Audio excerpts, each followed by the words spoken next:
உங்களுக்கு நிம்மதி உண்டாகுவதாக. தேவனுடைய இரக்கங்கள் அதிகமாவதாக. தேவன் என்ன சொல்கிறாங்கன்னா, சங்கீதம் 81:16, உச்சிதமான கோதுமையினால் அவர்களை போஷிப்பார், கண்மலையின் தேனினால் உன்னை திருப்தியாக்குவேன். நல்லதெல்லாம் உங்களுக்கு கொடுப்பார், அப்போனா கெட்டதெல்லாம் கொடுக்க மாட்டாருங்க. வேஸ்டானது வீணாக போனதெல்லாம் கொடுக்க மாட்டார். இப்போத்துக்கு எது நல்ல ஆசீர்வாதமோ அதை உங்களுக்கு கொடுப்பாரு. சரிங்களா? ஓட்ட உடசில் வச்சுட்டு வாழ்ந்துட்டுருக்கேன் எத்தனை பேர் சொல்கிறீங்க? நாங்கள் ஓட்ட வண்டிங்க, ஒரு சின்ன வீடுங்க, அப்படி தாங்க வாழ்ந்துட்டுருக்கேன், அப்படி தான் அட்ஜஸ்ட் பண்ணி வாழ்ந்துட்டுருக்கேன். உங்களுக்காக தேவன் எல்லாம் நல்லதாக எடுத்து வச்சுருக்காருங்க. சரிங்களா? இப்போத்துக்கு எது நல்லதோ அந்த ஆசீர்வாதங்களை உங்களுக்கு கொடுப்பாரு. சரிங்களாங்க? உங்களுக்கும் உங்கள் வீட்டுக்கும் நல்ல நன்மைகளால் உங்களை நிரப்ப போகிறாரு. சரிங்களா? உச்சிதங்களை கொண்டு திருப்திப்படுத்துவார், போஷிப்பார். என்னங்க புதுசாக எதுவும் வாங்கவே முடியலங்க, அப்படி என்னையால் முடியலையே, என்கிட்ட பணம் இல்லையே, எத்தனை பேர் சொல்கிறீங்க? ஒருத்தங்க சொன்னாங்க என்கிட்ட, நான் மிக்சி ரிப்பேர் பண்ணலான்னு நான் கடையில் போய் கொடுத்தேன். அதை நம்ம ஜெயலலிதா அம்மா இருக்கும்போது எனக்கு கொடுத்தது, எல்லாருக்கும் கொடுத்தாங்கல்ல அந்த டைமு, அப்போ உள்ள மிக்சி. என்னம்மா எல்லாருமே அந்த மிக்சியை போட்டு வேறு மிக்சி வாங்கிட்டாங்க, நீங்கள் இன்னுமா இந்த மிக்சியை வச்சிட்ருக்கீங்க? அந்த ரிப்பேர் பண்ணுற கடைக்காரர் கேட்டாராம். அவங்க என்கிட்ட சொன்னாங்க, எங்களால் மிக்சி வாங்க முடியலையேங்க அப்படின்னு. தேவன் கொடுப்பாருங்க, தேவன் நல்லதை கொண்டு உங்களை அவர் திருப்திப்படுத்துவார். சரிங்களா? நீங்கள் கவலைப்படாதீங்க. சரிங்களா? நாளைக்கு நான் என்ன சாப்பிடுவேன், நாளைக்கு நான் என்ன செய்ய போகிறேன், கவலைப்படாதீங்க. உச்சிதமான கோதுமையை வச்சுருக்காரு, கண்மலை தேன் வச்சுருக்காரு, புதுசாக கொடுப்பாரு, ஃப்ரெஷ்ஷாக கொடுப்பாரு. இருக்கிறத வச்சு கப்சுப்புன்னு வாழ்ந்துக்கிறேங்க, வீட்டு சத்தம் வெளியில் தெரியக்கூடாதுல்ல, அப்படி தான் எங்கள் அம்மா அப்பா என்னை வளர்த்தாங்க. தேவன் சொல்கிறாங்க, நான் எல்லாம் உங்களுக்கு நல்லது எடுத்து வச்சுருக்கேன், அதனால் கவலைப்படாதீங்க. அட்ஜஸ்ட் பண்ணி வாழ வேண்டிய அவசியம் இல்லை அப்படின்னு சொல்கிறாங்க. சரிங்களாங்க? நீங்கள் கவலைப்படாதீங்க, நல்லது தான் கொடுப்பாரு.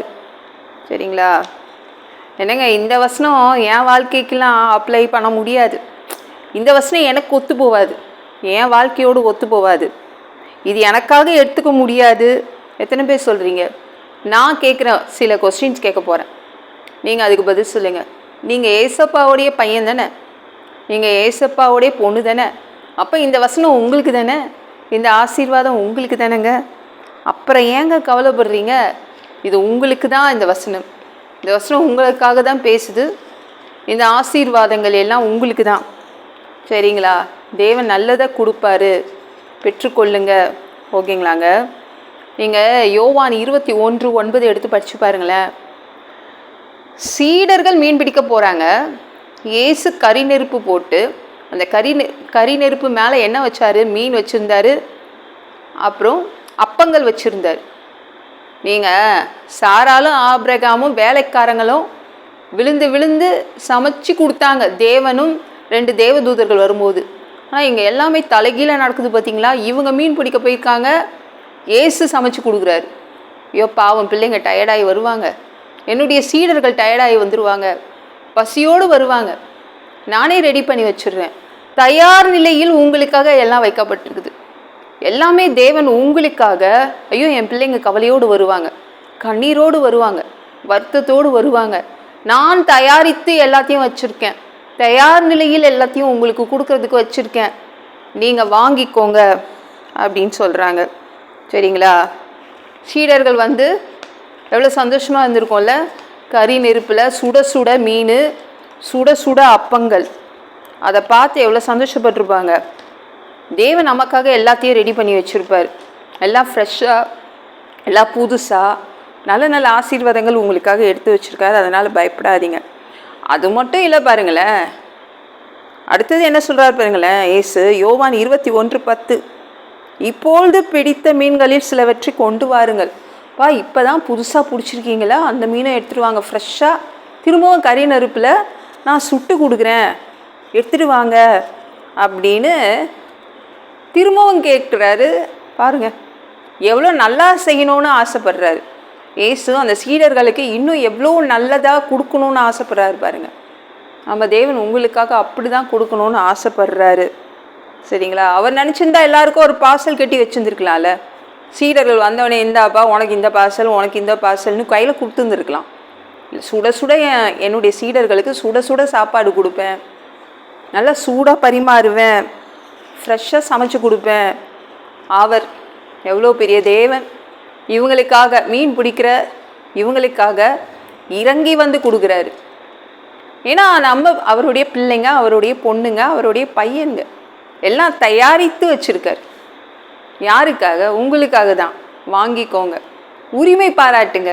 அவர் அப்பா, நீங்கள் பிள்ளைங்க, அந்த உரிமையை எடுத்துக்கோங்க. சரிங்களா? தள்ளி தள்ளி ஏன் நிற்கிறீங்க?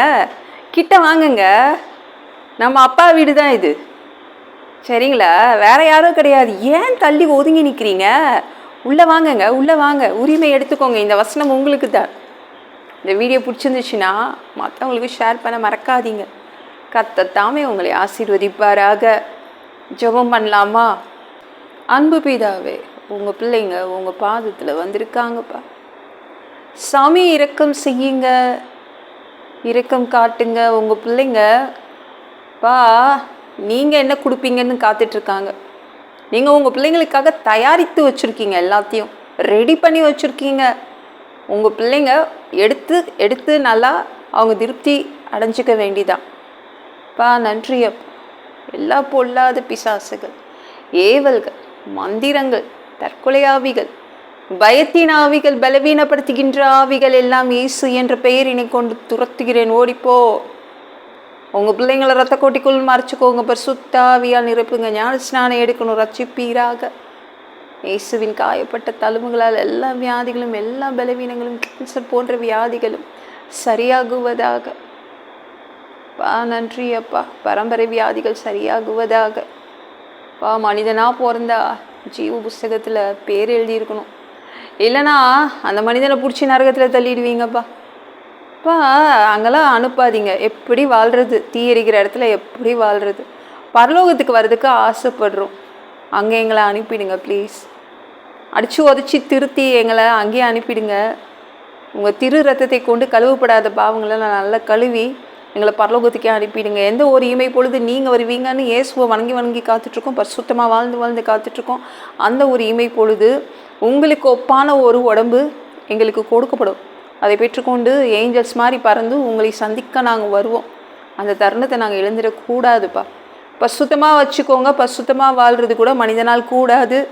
அதற்கு கூட உங்கள் உதவி கேட்டு வந்து நிற்கிறோம். 7 வருடம் அந்தி கிறிஸ்து ஆட்சியில் விட்டுட்டு போயிடாதீங்க. பிசாசு நடத்தும் ஆட்சியிலலாம் விட்டுட்டு போயிடாதீங்க. 3வது தடவை கூட இந்த பூமிக்கு வருவீங்க. இந்த பூமியின் சொந்தக்காரராக, ஓனராக வருவீங்க. ப்ளீஸ்ப்பா. அந்த ஆட்சியும் நாங்கள் பார்க்க ஆசைப்படுறோம். இந்த 1000 வருட ஆட்சியாக பார்க்க ஆசைப்படுறோம். எங்களையும் கூப்பிட்டுக்கோங்க. எல்லாவற்றையும் ஒப்பு கொடுக்குறேன். இயேசு முடிச்சுக்கோங்க. கேள்விதாவே. ஆமாம். நாளைக்கு பார்க்கலாம்.